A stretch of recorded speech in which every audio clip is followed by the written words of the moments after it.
I didn't notice it right away. At first, there were trifles, so insignificant that they can easily be attributed to fatigue, inattention, or the old age of the mirror itself.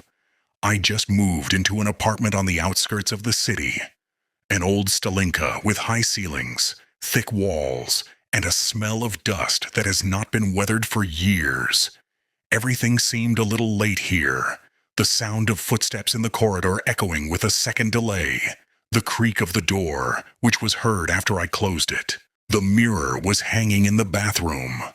Large, in a massive dark frame, with small scratches on the edges.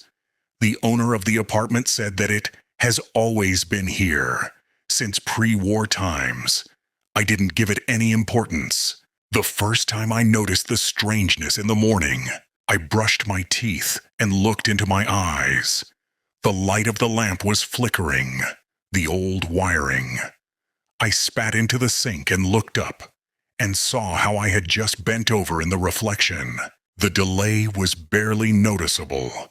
Less than a second. I blinked. He smiled. In the mirror, a smile appeared late. Again, so meager that I wrote it off as a visual illusion. The brain likes to joke, especially in the morning. The next day, the delay became longer. I ran my hand in front of my face, and the reflection repeated the movement after 2 seconds. Clearly, no distortion, just later. A cold wave made me. I checked another mirror, small, in the hallway. Everything was fine. The display is instant, as it should be. I went back to the bathroom. He raised his hand. I counted about myself. 1, 2. The reflection raised its hand to 2. I felt sweat slowly run down my back. I'm not one of those who believe in mysticism. I am a programmer. Logic, cause and effect relationships, explanation. I was even happy. I thought I found a rare optical defect or some tricky effect of old glass. I took off the mirror and carried it into the room. I put it opposite the window in daylight. The delay remained. I recorded a video on my phone.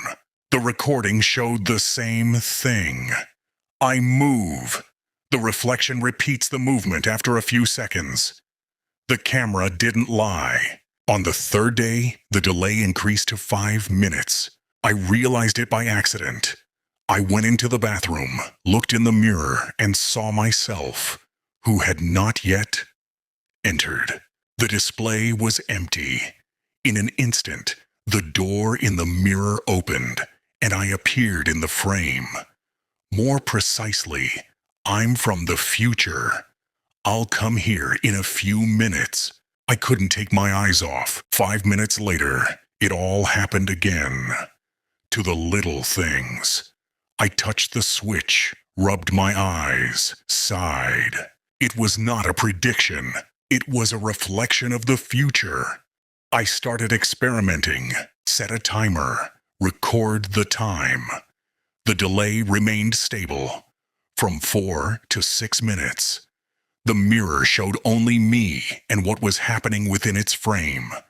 No fantasies, no symbols, just what will happen. Once I saw in the reflection how I cut my finger, I was still holding my hand intact. But there was already blood in the mirror. I managed to pull my hand away from the knife, and there was no cut. The reflection has changed. My future self shuddered, looked at my hand, and a look of surprise appeared on his face. He looked straight in the mirror. On me. It became difficult for me to breathe. I realized for the first time, what I see is not fixed. The future can change, but the mirror remembered. A week later, I hardly slept. I spent hours in front of the mirror, watching myself from the future, trying to understand the pattern. Sometimes I saw myself coming out of the bathroom. Sometimes, how long I stand and look at the reflection, just like now. And sometimes, I saw what I shouldn't have done. One evening in the mirror, I saw the light go out. I was still standing in the lighted bathroom, but the lamp was no longer on in the reflection. My future I stood in the dark.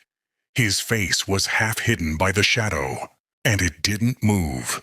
5 minutes later, the lights really went out throughout the house, but I didn't stay standing. I'm out. The future has changed in the mirror. The dark figure twitched, as if confused. That same evening, I heard a sound for the first time.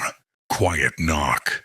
Not from the apartment, and not from the entrance. From the mirror. I remembered that mirrors were once considered boundaries. Windows, passages between the worlds. I never believed it until now. I started looking for information about the house. Old newspapers, archives. In 1937, a man disappeared here, in their own bathroom. Neighbors said that he stood in front of the mirror for hours, talking to himself. The body was not found. The mirror is still there. That night, I didn't see myself in the reflection. In the mirror stood a man in old clothes. He was looking straight at me. His lips moved, but I couldn't hear the words. And then he smiled and disappeared. After a few minutes, I smiled in reality, not because I wanted to. I realized the truth too late. The mirror didn't just show the future. It taught me to him, made him an acquaintance, safe, and inevitable. Every time I changed the action, the mirror adapted. But each time the reflection became bolder. It started to move faster than I expected, sometimes a second earlier. And then, without delay, one day I raised my hand, and the reflection did it at the same time. And then, first, I saw my reflection touch the glass from the inside, and I realized the line is being erased. The last thing I saw in the mirror was myself walking away from it. But I was still standing. I hit the glass, screamed, but the reflection no longer repeated my movements. It lived in my body, in my time, and I stayed here, a few minutes late, forever.